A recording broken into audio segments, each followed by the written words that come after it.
एक हमने आज पोल रखा था हमारे ऑडियंस के लिए। आज के पोल का सवाल था निवेश के लिए अब क्या सही, क्योंकि गोल्ड सिल्वर से तो अब लोग थोड़ा सा नाराज घूम रहे हैं, तो अब वापस से इक्विटी में लौट रहे हैं। तो हमने उसी के 4 ऑप्शंस दिए थे, small cap, mid cap, large cap, flexi cap. उसमें से सर सबसे ज्यादा वोटिंग जो आई है, 48% वोट आए हैं स्मॉल कैप पर, और उसके बाद 21% वोटिंग आई है फ्लेक्सी कैप पर। आप सर किस तरीके का रवैया देख रहे हैं अभी इन्वेस्टर्स का, खास करके हमारे दर्शकों का, किस तरीके का माइंडसेट लेकर चल रहे हैं? जब गोल्ड और सिल्वर ने थोड़ा सा डराया तो फिर अब स्मॉल कैप की तरफ आ रहे हैं रिटर्न के लिहाज से, या फिर क्या आप देख रहे हैं सर? देखिए सर, अभी हम लोग बात कर रहे थे इसके बारे में, और स्मॉल कैप में सबसे ज़्यादा रुझान है, बल्कि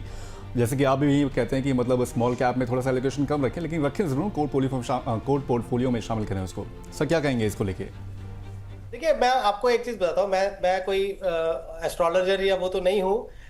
लेकिन मैं एक चीज़ जो थोड़ी सी समझ सकता हूँ वो ये है कि जिन लोगों ने आपके स्मॉल कैप को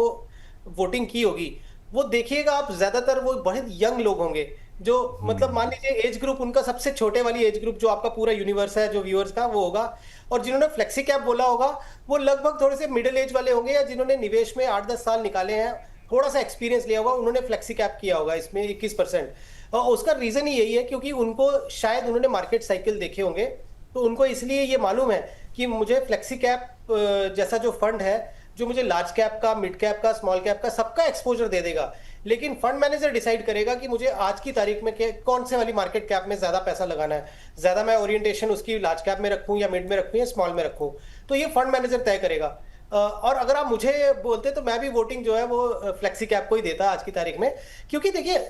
आज जो हमने मंडे को देखा कि डील हुई, एक स्पर्ट आया मार्केट में, और उसकी वजह से अगर आप देखेंगे तो पिछले 2 दिन में भी काफी अच्छी रिकवरी हुई। एक तो वर्ल्ड इतना डायनेमिक हो गया है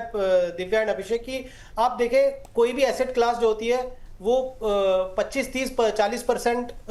बढ़ती भी है, और चंद दिनों में 10-20% टूट भी जाती है, जो हमने गोल्ड सिल्वर में देखा। यही चीज अगर आप देखें mid cap small cap funds ने 3-4 साल में एक अच्छा रिटर्न दिया, फिर 1.5-2 साल में अब आप देखें रिटर्न नहीं आ रहा। तो ये जो कैरेक्टरिस्टिक होता है इतनी ज्यादा हाई वोलेटिलिटी वाला, इतना डायनामिज्म जो होता है, तो अचानक से ये ऐसे हो जाएगा कि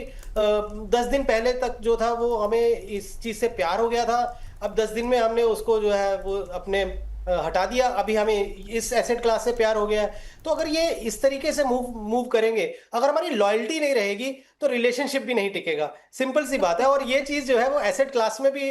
लागू होती है कि हमें एसेट क्लास के साथ लॉयल्टी बना के रखनी पड़ेगी। अगर हमने अपने एसेट क्लास के साथ लॉयल्टी बना के रखी तो एसेट क्लास भी हमें इन टर्न बहुत अच्छी वेल्थ क्रिएट करके देगा।